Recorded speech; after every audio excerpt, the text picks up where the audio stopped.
तो hello friend, आपका स्वागत है आपका अपना यूट्यूब चैनल। तो दोस्तों मैं आज आपको पढ़ाने वाला हूँ इतिहास दोस्तों, ठीक है। तो इतिहास में दोस्तों आपको हम पढ़ाने वाले हैं प्राचीन इतिहास। तो चलिए दोस्तों, इतिहास को कैसे क्या किया जाता है दोस्तों, उसके बारे में हम इस वीडियो के माध्यम से जानते हैं।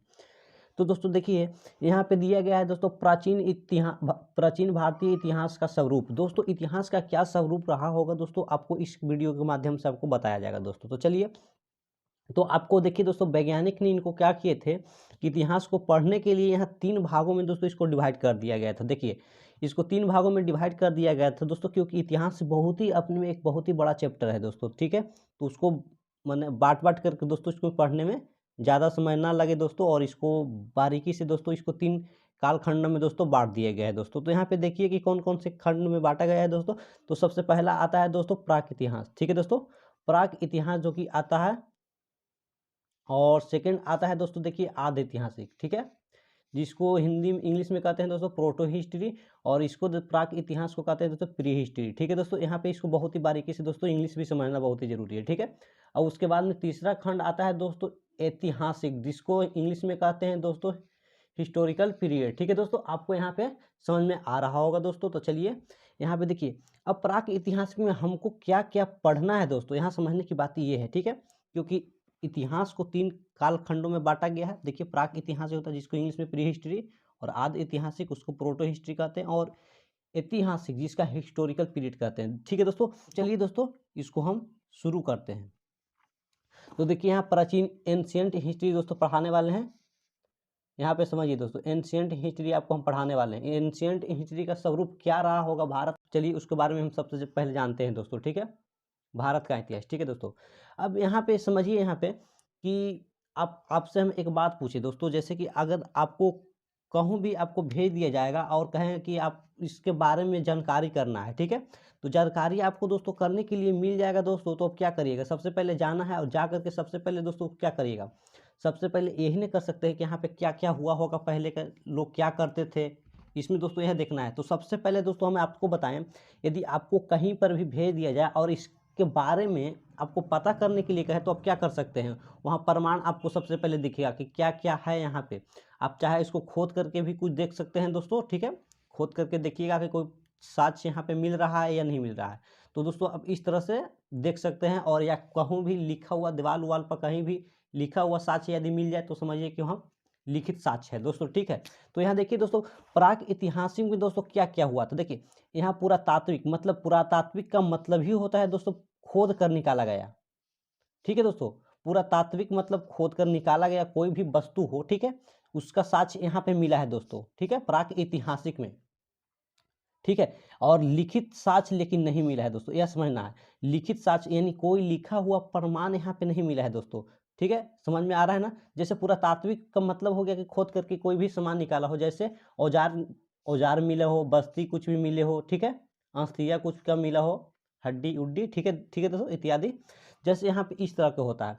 अब दोस्तों बात करें आदि ऐतिहासिक में क्या होता है। देखिए देखिए, पुरातात्विक सामान तो इसमें भी मिलेगा, यानी खुदाई किए हुआ वस्तु कुछ भी इसमें मिल सकता है। लेकिन दोस्तों देखिए, मिला है इसमें, लेकिन लिखित साक्ष्य दोस्तों नहीं, लिखित साक्ष्य भी इसमें मिला है। इसमें दोस्तों लिखित साक्ष्य नहीं मिला था, है ना दोस्तों। इसमें लिखित साक्ष्य भी मिला है, ठीक है। इसमें लिखित साक्ष्य मिला है, और पुरातात्विक खोद के निकाले गए वस्तुओं भी इसमें मिला है, और लिखित साक्ष्य भी मिला है, ठीक है। लेकिन इसको पढ़ा नहीं गया है दोस्तों, समझिए बात यहाँ पे समझने की बात है कि इसमें पढ़ा ही नहीं गया है, ठीक है। इसमें आदि ऐतिहासिक में पढ़ा ही नहीं गया है, इसमें तो पढ़ने वाला बात ही नहीं है दोस्तों, ठीक है। अब आता है ऐतिहासिक में। अब ऐतिहासिक में दोस्तों क्या होता है, इसमें पुरातात्विक खुदाई भी हुआ था दोस्तों, ठीक है। और यहाँ पे देखिए लिखित साक्ष्य तो है, जब इसमें लिखित साक्ष्य मिला दोस्तों तो उसके बाद तो यही आएगा, तो इसमें तो भी मिलना चाहिए ना। तो इसमें भी लिखित साक्ष्य है दोस्तों, ठीक है, लेकिन इसको पढ़ा गया है, इसमें पढ़ा गया है। जैसे बौद्ध जैन महाजनपद का काल होगा दोस्तों, ठीक है। अब यहाँ पे देखिए, यहाँ पुरातात्विक साक्ष्य तो यहाँ इसमें मिला है, लिखित साक्ष्य भी मिला है, लेकिन पढ़ा सिर्फ नहीं इसमें गया है दोस्तों। तो इसको कहेंगे आदि ऐतिहासिक काल का खंड है, ठीक है दोस्तों। अब देखिए, अभी देखिए यहाँ पे लिखा गया है क्या, परंतु अभी तक पढ़ा ही नहीं गया है, ठीक है, पढ़ा तो नहीं गया हम बता दिए, लेकिन ये किस में आता है, हड़प्पा काल में इसको आता है दोस्तों। तो चलिए इसको हम शुरू करते हैं। देखिए आदि ऐतिहासिक यहाँ पे दिया गया है दोस्तों। देखिए, जिस ऐसा काल जिसके लिए लिखित साक्ष्य ना हो, सिर्फ पुरातात्विक साक्ष्य पर ही निर्भर रहना पड़े। इसका मतलब समझे दोस्तों कि नहीं समझे। कह रहा है कि ऐसा काल जिसके लिए लिखित साक्ष्य ना हो, लिखित कोई भी साक्ष्य ना हो। जैसे दोस्तों यहाँ पे देखिए लिखित कोई भी साक्ष्य नहीं है ना, लिखित साक्ष्य नहीं है, सिर्फ पुरातात्विक साक्ष्य पर ही निर्भर रहना पड़े। ठीक है, तो यहाँ पे देखिए पुरातात्विक साक्ष्य इसमें है, पुरातात्विक साक्ष्य भी है दोस्तों, तो प्राक ऐतिहासिक की बात हो रहा है इसमें। ठीक है, अब देखिए दोस्तों भारत में प्राक ऐतिहासिक की खोज का इतिहास, सबसे पहले इसको बारीकी से समझना है दोस्तों। चलिए यहाँ पे देखिए दोस्तों दिया गया है क्या कि भारत में प्राक ऐतिहासिक का खोज का इतिहास। तो देखिए सर्वप्रथम सबसे पहले 1863, क्या दोस्तों 1863 में सर्वप्रथम रॉबर्ट फ्रूट फुस्ट का एक वैज्ञानिक थे दोस्तों। ठीक है, इन्होंने कौन से वैज्ञानिक थे? तो जियोलॉजिकल सर्वे ऑफ इंडिया का ये वैज्ञानिक थे दोस्तों। ठीक है, यह एक प्रकार के भूगर्भ वैज्ञानिक, मतलब समझिए दोस्तों जो पृथ्वी के बारे में, उसके अंदर के गहराई के बारे में जानना दोस्तों, बहुत ही कुछ जानते थे दोस्तों। ठीक है, और पुरातत्वविद थे दोस्तों। और ये दोस्तों सबसे पहले सर्वप्रथम इन्होंने रॉबर्ट ब्रूस्ट फुट पल्लवरम में तमिलनाडु में एक औजार का पहला खोज किया था दोस्तों। ठीक है, इसीलिए इनको सर्वप्रथम 1863 में इन्होंने ही शुरू किए थे खोजने के लिए। ठीक है दोस्तों, तो चलिए दोस्तों और आगे इसका देखते हैं वीडियो। दोस्तों इससे बहुत ही अमेजिंग दोस्तों आएगा आपको दोस्तों, बहुत ही बारीकी से दोस्तों आपको पढ़ाएंगे, आपको समझ में आ जाएगा दोस्तों। अब दोस्तों देखिए यहाँ पे करते हैं, देखिए जब इन्होंने खोजा था दोस्तों रॉबर्ट ब्रूस्ट फुट 1863 ईस्वी में, तो भारत में प्राग ऐतिहासिक का जनक का घोषित इनको कर दिया गया था दोस्तों। ठीक है, जनक इनको घोषित कर दिया गया था। लेकिन यहाँ पे देखिए तो भारतीय पुरातत्व विभाग के जनक अगर पूछ दिया जाए, यहाँ पर देखिए विभाग लगा गया है दोस्तों। ठीक है, भारतीय पुरातत्व विभाग के जनक अगर पूछे आपसे दोस्तों तो कौन होंगे? अलेक्जेंडर कनिंघम दोस्तों। ठीक है, यहाँ पे समझ में आ रहा होगा दोस्तों, अलेक्जेंडर कनिंघम जो कि 1861 ईस्वी में बनाए गए थे दोस्तों। यहाँ पे 1861 ईस्वी में बनाए गए थे, उसके 2 साल बाद दोस्तों 1863 ईस्वी में, 3 साल बाद इनको बना दिया गया था दोस्तों। सबसे पहले इन्होंने ही बना था, लेकिन यह पुरातत्व विभाग का जनक थे दोस्तों। ठीक है, लेकिन इन्होंने खोज उज नहीं किए थे दोस्तों, समझ में आया ना दोस्तों। इन्होंने खोज जब किया 1863 ईस्वी में, 1863 ईस्वी में जब इनका खोज हुआ, तो इसीलिए इनका जनक इनको घोषित कर दिया गया दोस्तों। ठीक है, यहाँ पे समझ में आ रहा होगा। अब देखिए यहाँ पे दोस्तों उस समय वायसराय कौन था दोस्तों? तो आपको पता है कि लॉर्ड कैनिंग था दोस्तों। यहाँ पे आपको समझ में आ रहा होगा। इन्होंने पुरातत्व विभाग का महानिदेशक दोस्तों अलेक्जेंडर कनिंघम को बना दिया गया था, इन्होंने ही बनाया था। ठीक है दोस्तों, यहाँ पे देखिए प्रथम महानिदेशक उस समय अलेक्जेंडर कनिंघम को ही बनाया गया था। कौन बनाया था दोस्तों? लॉर्ड कैनिंग ने बनाया था दोस्तों। यहाँ पे समझने की बात है यहाँ पे। ठीक है, अब दोस्तों यहाँ पे है कि वर्तमान में पुरातत्व सर्वोच्च विभाग संस्कृति मंत्रालय के अंतर्गत आता है दोस्तों, आपको सबसे पहले ये पता होना चाहिए। ठीक है, संस्कृति मंत्रालय के अंतर्गत वर्तमान में पुरातत्व सर्वोच्च विभाग दोस्तों संस्कृति मंत्रालय के अंतर्गत आता है। ठीक है, 2021 में दोस्तों इसका 150 वर्ष पूरा हुआ था दोस्तों। ठीक है, अब दोस्तों यहाँ पे बात करें दोस्तों, अभी क्वेश्चन तो आया नहीं है। ठीक है, आएगा तो दोस्तों बहुत ही मजा आएगा दोस्तों। ठीक है, देखिए यहाँ पे लिखा गया भारत में सबसे पुराने पत्थर। दोस्तों सबसे पुराना पत्थर पता है दोस्तों क्या है? कहाँ से खोज हुआ था दोस्तों? इसका सबसे पहले समझिए, भारत में सबसे पुराना पत्थर का अवकरण, ठीक है दोस्तों, बोरीवरम वह है दोस्तों महाराष्ट्र में जो कि पड़ता है दोस्तों, वहीं से प्राप्त हुआ था दोस्तों, जो लगभग 14 लाख वर्ष पुराना है दोस्तों। समझने की बात है, 14 लाख वर्ष पुराना है। ठीक है दोस्तों, अब यहाँ पे देखिए पुरातत्वविद थॉमसन एक वैज्ञानिक थे दोस्तों। ठीक है, थॉमसन एक वैज्ञानिक थे जो कोपेनहेगन संग्रहालय की डेनमार्क की राजधानी, कोपेनहेगन कहाँ की राजधानी है दोस्तों? डेनमार्क की राजधानी है दोस्तों, जो कि यूरोप में है दोस्तों। ठीक है, वह एक संग्रहालय है दोस्तों। ठीक है, कहाँ है? कोपेनहेगन में। ठीक है दोस्तों, तो कोपेनहेगन में म्यूजियम में वस्तुओं के आधार पर थॉमसन ने बताया था दोस्तों। ठीक है, वहाँ पे वस्तु जितने भी खुदाई के समान जो वस्तुएं मिली थे उनको कई भागों में दोस्तों बांटा गया था दोस्तों। उन्हीं के आधार पर उन्होंने प्राग ऐतिहासिक को दोस्तों 3 कालखंडों में फिर से बांट दिया गया दोस्तों। देखिए, ठीक है, 3 भागों में दोस्तों बांट दिया गया। ठीक है, आपको यहाँ पता होगा दोस्तों, तो सबसे पहले किसने बांटा था? थॉमसन ने बांटा था दोस्तों। तब फिर देखिए अब यहाँ पे हो गया कि प्राग ऐतिहासिक दोस्तों फिर से 3 कालखंड में बट गया दोस्तों, क्योंकि यहाँ पे वस्तु जितनी खुदाई के समान जो कोपेनहेगन में जो संग्रहालय है दोस्तों वहाँ पे रखा गया था, और उनको देख करके उन्होंने क्या किया कि बहुत ही टाइप के था दोस्तों, खुदाई के समान मिला था हर एक। जैसे हो गया कि वहाँ पत्थर के भी था, और वहाँ पे पत्थर के हो गया, और लौह युग का भी बहुत मानी सामान वहाँ पे था दोस्तों। उसको देख करके उन्होंने क्या किया कि इसको 2 भागों में दोस्तों बांट दिया गया। अब बांटने के बाद दोस्तों 3 भाग में बांट दिए। चलिए कौन कौन सा भाग आता है दोस्तों, तो उसको सबसे पहले देख लेते हैं। तो दोस्तों देखिए, प्राग ऐतिहासिक काल को दोस्तों यहाँ पे 3 कालखंडों में बांट दिया गया दोस्तों। सबसे पहला है कालखंड पाषाण काल, ठीक है दोस्तों। अब पाषाण का मतलब होता है पत्थर दोस्तों, पत्थरों का काल में बांट दिया गया दोस्तों। अब दूसरा होता है कांस्य युग, कांसा उसका जानवे करते होंगे दोस्तों, ठीक है।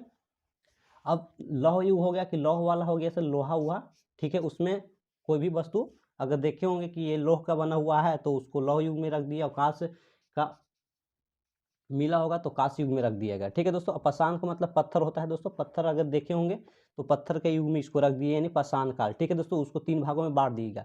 लेकिन दोस्तों पाषाण काल में भी होता है दोस्तों पूरा पाषाण काल, ठीक है।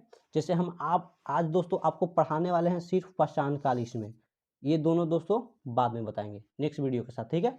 तो चलिए यहाँ पे देखने की बात है कि पाषाण काल दोस्तों यहाँ पे 3 कालखंडों में बट गया दोस्तों फिर से, ठीक है।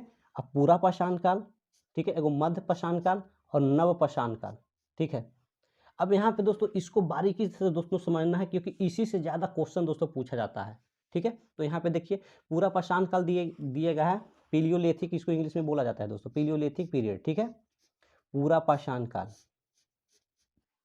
अब बात करें दोस्तों पूरा पाषाण काल, पूरा पाषाण काल में दोस्तों पूर्व यानी पूर्व या निम्न उसको भी बोल सकते हैं सर, पूर्व पाषाण काल या निम्न पाषाण काल इसको ही बोलते हैं दोस्तों, ठीक है। पूरा पाषाण काल होता है और मध्य पाषाण काल। पूरा पाषाण काल को भी 3 खंड में बांटा गया है दोस्तों, मध्य पाषाण काल, ठीक है, जो दोस्तों यहाँ पे लिखा गया है। एक होता है पाषाण काल, उच्च पूरा पाषाण काल, ठीक है दोस्तों। अब यहाँ पे देखिए इसका समय, देखिए पूरा पाषाण काल का टाइम पीरियड, सबसे पहले टाइम पीरियड जानना बहुत ही जरूरी है दोस्तों, ठीक है। इसका लगभग 25 लाख ईसा पूर्व से 10,000 ईसा पूर्व तक। समझिए कि अपने में कितना ही बहुत बड़ा ही हम लोग एक 100 वर्ष तो जीवे नहीं करते हैं दोस्तों, ठीक है। पहले के लोग जीवो करते थे। यहाँ देखिए कि 25 लाख ईसा पूर्व है दोस्तों, बहुत ही बड़ा समय है दोस्तों। तो आपसे ये भी पूछ दिया जाएगा दोस्तों कि सबसे ज़्यादा काल समय किस कालखंड का है दोस्तों, तो आपको दे दिया जाएगा, ऑप्शन में दे देगा पूरा पाषाण काल, ठीक है दोस्तों, नव पाषाण काल, मध्य पाषाण काल, इनमें से कोई नहीं। तो आपको मारना है दोस्तों सीधा सीधा पूरा पाषाण काल, ठीक है दोस्तों। यहाँ पे समझ में आ रहा है। अब देखिए उसमें लक्षण, लक्षण का मतलब नहीं समझे दोस्तों, उस समय के लोग क्या करते थे दोस्तों, क्या खाते थे, क्या क्या क्या करते थे, वो अपने मनोरंजन के लिए क्या करते थे दोस्तों। अब इस वीडियो के माध्यम से यहाँ पे देख लीजिए। अब दोस्तों यहाँ पे समझने की बात है, देखिए दोस्तों उस आपको समय तो पता चल गया हो कि लगभग 25 लाख ईसा पूर्व से 10,000 ईसा पूर्व तक था, ठीक है दोस्तों। अब देखिए उस समय के लक्षण क्या, उन लोगों ने देखिए वहाँ अखेट मतलब समझते हैं दोस्तों, आखेट, आखेट का मतलब शिकारी, यानी शिकार करते थे। उस समय के लोग क्या करते थे दोस्तों, शिकार करते थे, शिकार करके ही अपना खाना कच्चे खाते थे दोस्तों, उसको पकाते उकाते नहीं थे, क्योंकि आग का इसमें, आग तो जानते थे दोस्तों, ठीक है, लेकिन उनका यूज करना नहीं जानते थे। चलिए यहाँ पे आगे देखिए, निकले खाद्य संग्राहक, यानी खाना का जुटाना दोस्तों, यहाँ पे समझिए खाना का जुटाना, यानी खाना उन्होंने जुटाते थे, ठीक है, बाल बच्चों के लिए। यहाँ पे देखिए कि पशुपालन का ज्ञान नहीं था दोस्तों, पशु को मार करके जैसे ही देखते थे दोस्तों मार करके उसको खा जाते थे, ठीक है, पता है कि मार करके खा जाते थे, तो उनको ज्ञान नहीं था पशुपालन का, ठीक है दोस्तों, सिर्फ पशु को मार कर खा जाते थे, ठीक है। और है दोस्तों आग का ज्ञान था, देखिए आग का यहाँ पे ज्ञान था दोस्तों, ठीक है, लेकिन किंतु उपयोग करना नहीं जानते थे, ठीक है, यह बात समझने की बात है। और उन्होंने देखिए और क्या करते थे मनोरंजन, यदि हम लोग तो क्या करते हैं आजकल के लोग मनोरंजन के लिए यहाँ मोबाइल है, यानी क्रिकेट उर्केट कुछ भी खेल लेते हैं, लेकिन उन्होंने मनोरंजन के तौर पर क्या शिकार करते थे दोस्तों, ठीक, आपको पता होना चाहिए। शिकारी के मतलब चले जाते थे जंगल में और कुछ कुछ मार करके जानवरों को ले आते थे, खाना को जुटाने का काम करते थे दोस्तों, वही उनका मनोरंजन होता था, और अपना खाना भी पेट भी भर जाता था और मनोरंजन भी हो जाता था दोस्तों। तो चलिए दोस्तों आपको पूरा पाषाण काल दोस्तों यहाँ पे समझ में आ गया होगा, बहुत ही बारीकी से दोस्तों आपको बताए हैं। इसमें दोस्तों कई बार पूछा गया है क्वेश्चन, कई बार पूछा गया है कि आग का उपयोग किस कालखंड में हुआ था दोस्तों, तो पता है कि नव पाषाण काल में हुआ था, ठीक है, क्योंकि मध्य पूरा पाषाण काल में भी नहीं हुआ था, ठीक है दोस्तों। अब तो चलिए दोस्तों यहाँ से आगे चलते हैं। आपको मध्य पाषाण काल यहाँ पूरा पाषाण काल दोस्तों आपको यहाँ पे समझ में आ गया होगा, ठीक है। तो चलिए दोस्तों मध्य पाषाण काल को देखते हैं।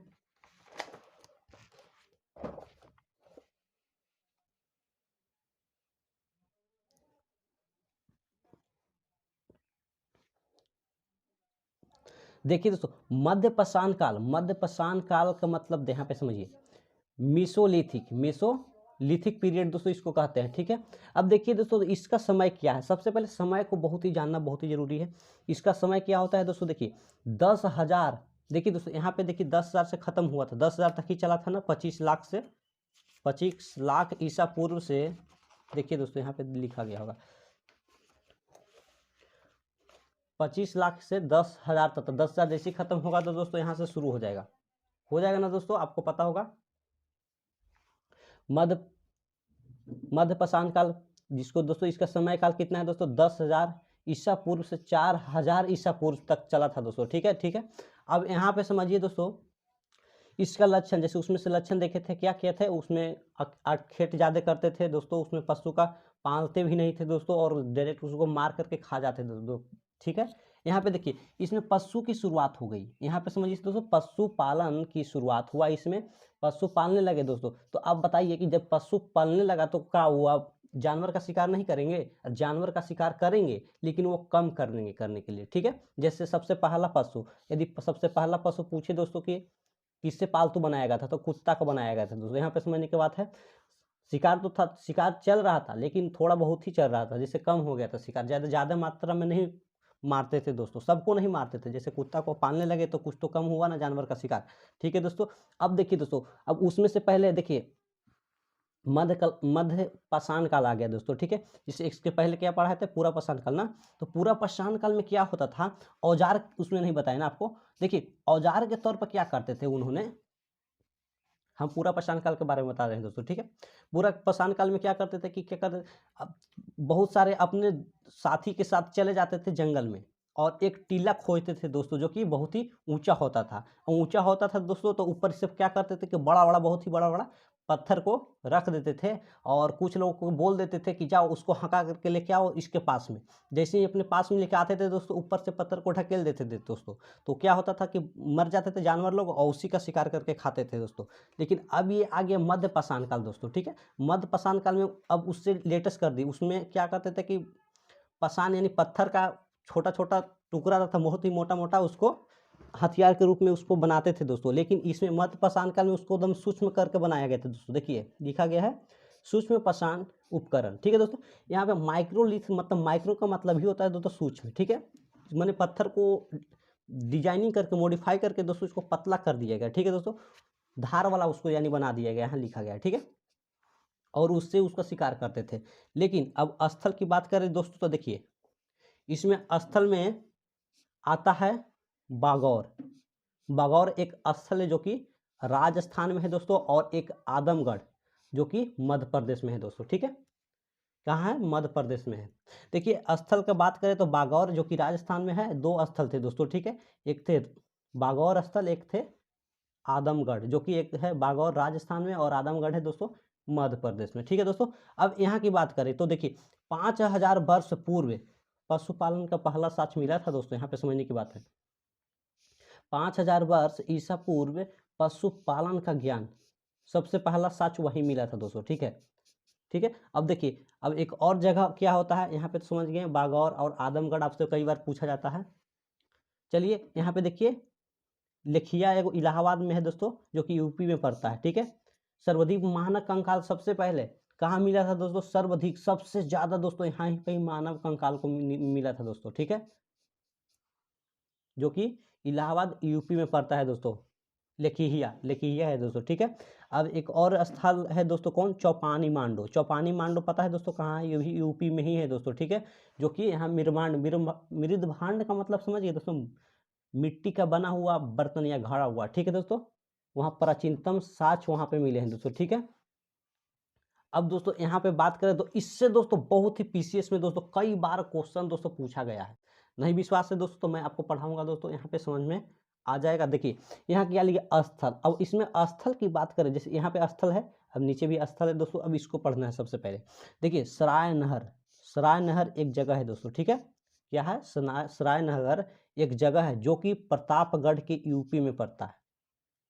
समझ में आ रहा है ना दोस्तों। और यहाँ पे देखने की बात है दोस्तों कि यहाँ देखिए सराय नहर एक नहर तो है, ये है।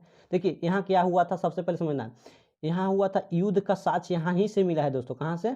सराय नहर से युद्ध का साक्ष्य मिला है, जो कि यूपी में है, प्रतापगढ़ के बगल में। ठीक है दोस्तों, यहाँ पे समझने की बात है। युद्ध का साक्ष्य कहाँ से, यदि कोई पूछे कि युद्ध का साक्ष्य कहाँ मिले, तो दोस्तों एकदम डायरेक्ट मारना है दोस्तों, सराय नहर। ठीक है। अब यहाँ पे दोस्तों 4 नल कंकाल एक साथ, यानी 4 गो नर, यानी 4 यानी नर कंकाल एक साथ दोस्तों दफनाया गया है दोस्तों, यहाँ पे मिला है। ठीक है। अब यहाँ पे देखिए दोस्तों, महदहा एक जगह है दोस्तों, आपको बताया था, जो कि प्रतापगढ़ के यूपी में ही है दोस्तों। अब यहाँ मृग के श्रृंग के छल्ले, मृग मतलब हो गया दोस्तों हिरन। ठीक है। हिरन के छल्ले थे दोस्तों, जो कि सिंग में होते हैं ऊपर में। ठीक है। और यहाँ हड्डियों का आभूषण, हड्डियों का आभूषण का भी यहीं से पता चला है दोस्तों। ठीक है। और स्त्री पुरुष युगल सावधान, इसका मतलब समझिए दोस्तों, स्त्री और पुरुष को एक साथ दफनाया गया दोस्तों। ठीक है। यहाँ पे समझ में आया ना, स्त्री और पुरुष को एक साथ दफनाया गया, कहाँ? महदहा में पूछ दिया जाता है। ठीक है दोस्तों। तो यहाँ पे लगता है कि दोनों को, जब स्त्री मारते होंगे तो पुरुष को भी मार दिया जाता होगा। अब ये ऐसा तो पता नहीं है, बट ऐसा ही दोस्तों पढ़ने के लिए मिला है, तो पढ़ना है, जरूरी ना है। ठीक है। एक होता है दमदमा दोस्तों, दमदमा है कि यूपी में है, वो भी है प्रतापगढ़ के बगल में। ठीक है दोस्तों। यहाँ पे देखिए 3 नर एक साथ, 3 नर कंकाल एक साथ दोस्तों, और 5 युगल सावधान, 5 को एक साथ ही मारा जाता है दोस्तों। ठीक है। समझ में नहीं आता है कैसे होता है। ठीक है। यहाँ पे दोस्तों इसको याद रखिएगा, 5 युगल सावधान होता है दोस्तों। ठीक है। अब दोस्तों चलते हैं आगे। अब दोस्तों आ जाता है नवपाषाण काल दोस्तों, जो कि बहुत ही बारीकी से दोस्तों आपको बताया है। देखिए नवपाषाण काल दोस्तों कहते हैं नियोलिथिक, नियोलिथिक। ठीक है दोस्तों, नियोलिथिक दोस्तों पीरियड यहाँ उसको बोलते हैं। अब इसका पीरियड समय देखिए दोस्तों, इसका 4000 ईसा पूर्व से दोस्तों 1000 ईसा पूर्व तक है दोस्तों। ठीक है। अब इसमें देखिए यहाँ पे इसमें बहुत ही ज़्यादा इस चैप्टर से पूछा जाता है दोस्तों क्वेश्चन। तो चलिए दोस्तों हमको क्वेश्चन को ही सोल्व करना है। सबसे पहले देखिए उसका समय तो आपको पता चलेगा कि 4000 ईसा पूर्व से 1000 ईसा पूर्व तक चलेगा इसका टाइम पीरियड। ठीक है। अब देखिए लक्षण क्या है दोस्तों, लक्षण है कृषि का शुरुआत। यहाँ से देखिए दोस्तों कृषि का शुरुआत हुआ, जब कृषि का शुरुआत हुआ दोस्तों, तो यहाँ देखिए कि आखेटक कम हुआ, बहुत ही कम हुआ, बहुत ही कम हुआ। ठीक है दोस्तों, आखेटक मतलब हो गया शिकार, जो शिकार करते थे, अब वो शिकार भी कम हो गया। यहाँ पे समझिए जब कृषि की शुरुआत हुई दोस्तों, तब यहाँ से जब कृषि शुरुआत होगा दोस्तों, तब पता है कि अस्थायी जीवन हो जाएगा। यहाँ से पहले के लोग क्या करते थे कि इधर रहते थे और उधर चले जाते थे दोस्तों। यहाँ पे नहीं है उस तरह की बात, क्योंकि यहाँ से कृषि का शुरुआत हो गया। और कृषि का शुरुआत होगा तो आपका एक जगह पर्सनल खेत होगा। जब खेत होगा तो दोस्तों आप वहाँ पे उगाएंगे तब ना खाएंगे। ठीक है। तो यहाँ से क्या हुआ कि कृषि का शुरुआत यहाँ से शुरू होने लगा। जब शुरू होने लगा दोस्तों, तो सबसे पहले क्या उपजाए थे? सबसे फर्स्ट में पहला उपजाए थे क्या? जौ। लेकिन दोस्तों जौ जब उपजाए थे तो उसको खाया नहीं गया था दोस्तों। जौ जानते हैं कि किस तरह से होता है, थोड़ा गेहूं से अलग होता है दोस्तों। ठीक है। गेहूं में ही उसमें रहता है। देखिए अब उसके बाद में दोस्तों हुआ था गेहूं, जो कि सबसे पहले खाया गया था चावल। सबसे पहले खाया गया था चावल। ठीक है दोस्तों। सबसे पहले उपजाया गया था क्या चीज? जौ, लेकिन उसको खाया नहीं गया था दोस्तों, और उसके बाद में खाया गया था चावल। ठीक है। क्योंकि पहले दोस्तों क्या होता था, जौ का बहुत ही शादी विवाह में सर उसको क्या करते थे, उसको रीति रिवाज के अनुसार उसको कुछ हमको भी पता नहीं है, बट उसको किया जाता है। ठीक है। उसका उपयोग करते हैं संस्कृति कुछ इस काम करने में। ठीक है। लेकिन यहाँ चावल का पहले पता है दोस्तों कि यहाँ खाया गया, सबसे पहला खाया गया था चावल। ठीक है। और इसके बाद दोस्तों देखिए यहाँ पे इसमें अस्थाई जीवन की शुरुआत अभी आपको बताए दोस्तों, कि इसमें अस्थाई जीवन की जब कृषि उत्पन्न होने लगी तो दोस्तों इसमें अस्थाई जीवन का शुरुआत शुरू होने लगा। ठीक है दोस्तों। अब इसमें दोस्तों समझिए आग की शुरुआत, आग के उपयोग की जानकारी हुई इसमें। ठीक है दोस्तों, इसमें आग के उपयोग की जानकारी हो गई कि आग से क्या होता है। ठीक है। अब इसमें दोस्तों मिट्टी के बर्तन, उसमें मिट्टी के बर्तन बनाने का ज्ञान हो गया। समझे? मिट्टी के बर्तन बनाने का इसमें भी ज्ञान हो गया। और इसमें जब मिट्टी के बर्तन जब बनाने लगा दोस्तों, तो समझिए कि पहिए का भी आविष्कार हो गया। ठीक है। जब पहिए का आविष्कार हो गया दोस्तों, तो ट्रांसपोर्ट इधर उधर भी चलने घूमने फिरने लगे दोस्तों। यहाँ पे समझ में आ गया होगा। तो चलिए दोस्तों अब देखते हैं उसका औजार। औजार दोस्तों यहाँ से पूछता है। तो अब दोस्तों यहाँ लिखा गया स्लेट पत्थर की औजार दोस्तों, स्लेट पत्थर एक आता है दोस्तों, ठीक है। अब दोस्तों स्थल समझ लीजिए, स्थल है दोस्तों, एक जगह है मेहरगढ़, जो कि मेहरगढ़ कहाँ है दोस्तों, पाकिस्तान में है दोस्तों, पाकिस्तान के बलूचिस्तान भी, ठीक है दोस्तों, बलूचिस्तान जो कि पाकिस्तान में ही है मेहरगढ़, ठीक है। तो यहाँ पे समझने की बात है 7000 ईसा पूर्व, 7000 ईसा पूर्व कृषि साक्ष्य यहाँ दोस्तों मिला है, यहाँ से कहाँ से, मेहरगढ़ से 7000 ईसा पूर्व से, ठीक है दोस्तों। तो यहाँ क्या हुआ, पुराने खोजों के अनुसार, बहुत ही पुराना खोज के अनुसार आपको बता रहे हैं दोस्तों, ठीक है। लेकिन इससे पहले हुआ था लेहुरा देव, लेहुरा देव, ठीक है दोस्तों। सबसे पहले यदि आपसे पूछा जाए कि कहाँ सबसे प्राचीनतम कृषि का साक्ष्य मिला है दोस्तों, तो सबसे पहले मारिएगा लेहुरा देव, क्योंकि इस ये 7000 है दोस्तों, ये है 8000 दोस्तों। तो आपका राइट आंसर होने वाला 8000, फटाफट से मारिएगा। अगर ये नहीं रहे तो ऑप्शन में मारिएगा मेहरगढ़, ठीक है दोस्तों। तो देखिए दोस्तों, यहाँ पालतू भैंस सर्वप्रथम साक्ष्य है दोस्तों, कहाँ से है, मेहरगढ़ से, पता होना चाहिए, ठीक है दोस्तों। यहाँ देखिए लेहुरा देव में कहा है संत कबीर नगर यूपी में दोस्तों है, जो कि 8000 कृषि एवं चावल का साक्ष्य कहाँ से मिला है, लेहुरा देव से, ठीक है दोस्तों, सबसे प्राचीनतम, ठीक है। अब देखिए कुलडीवा एक जगह है दोस्तों, जो कि इलाहाबाद में दोस्तों पड़ता है, जो कि यूपी में है, ठीक है दोस्तों। यह 6500 ईसा पूर्व का साक्ष्य यहाँ से ही मिला है दोस्तों, ठीक है। सबसे पहले मारिएगा तो लेहुरा देव मारिएगा, राइट आंसर हो जाएगा आपका, ठीक है। अब देखिए दोस्तों, यहाँ पे समझने की बात है, एक चिराज जो कि सारण है दोस्तों, चिराज एक जगह है जो कि सारण यानी बिहार में है दोस्तों, ठीक है। यहाँ हड्डियों का उपकरण मिला है दोस्तों, समझने की बात है, हड्डियों का उपकरण मतलब आभूषण, कोई भी सामान मिला हो या समझिए यहाँ पे हड्डियों का, ठीक है। यहाँ पे ये हो गया चिराज जगह है, जो कि सारण है दोस्तों, सारण आपको पता है कि बिहार में ही है, ठीक है। अब एक जगह और है दोस्तों कश्मीर, कश्मीरी है दोस्तों, कश्मीर, कश्मीर है जब दोस्तों, तो यहाँ एक जगह का नाम है बुरुज होम, एक है गुफरक्राल, गुफक्राल है, ठीक है दोस्तों। अब देखिए यहाँ पे बुरुज होम क्या है दोस्तों, बुरुज होम का अर्थ होता है दोस्तों क्या, जन्म स्थान, जन्म जिसका जन्म होता है दोस्तों, जन्म स्थान जो बुरुज होम कहते हैं दोस्तों, ठीक है, जन्म स्थान इसको बोलते हैं। यहाँ क्या हुआ था दोस्तों, देखिए गड्ढों में लोग यहाँ पे रहते थे दोस्तों, समझने की बात है, यहाँ पे गड्ढों में लोग रहते थे, ठीक है। शिकार एवं मछली पालन जान गए थे दोस्तों, ठीक है। बुरुज होम के लोग पहले क्या करते थे, मछली भी पालते थे, ठीक है। एक कब्र में माली के साथ एक कुत्ता दफनाने के साक्ष्य यहीं से ही मिला है दोस्तों, ठीक है। समझ में आ रहा है ना दोस्तों। अब गुफकराल में दोस्तों देखिए कुम्हार की गुफा इसका मतलब होता है दोस्तों, गुफकराल का मतलब होता है कुम्हार की गुफा। तो दोस्तों यहाँ पे क्या हुआ था, कृषि हुआ था और पशुपालन के ज्ञान एक साथ साक्ष्य मिला था दोस्तों, ठीक है। एक साथ साक्ष्य मिला था कहाँ, गुफकराल में यानी कश्मीर में, ठीक है दोस्तों। आपको यहाँ पे समझ में आ गया होगा दोस्तों। तो चलिए दोस्तों, आपको यहाँ पे देख लीजिए कुछ पाकिस्तान के कुछ महत्वपूर्ण जगह है दोस्तों, मेहरगढ़ है दोस्तों, राना घुंडाई है दोस्तों, मुगल घुंडाई है दोस्तों, पेरियानो घुंडाई है दोस्तों, ये बहुत ही पाकिस्तान के कुछ प्रमुख धरोहर है दोस्तों, स्थल है, ठीक है दोस्तों। तो चलिए दोस्तों, मिलते हैं नेक्स्ट वीडियो के साथ, थैंक यू, बाय। यदि वीडियो अच्छा लगे तो लाइक और सब्सक्राइब जरूर करिएगा दोस्तों, और इसके नेक्स्ट वीडियो के साथ आपको और मज़ा आने वाला है दोस्तों, ठीक है।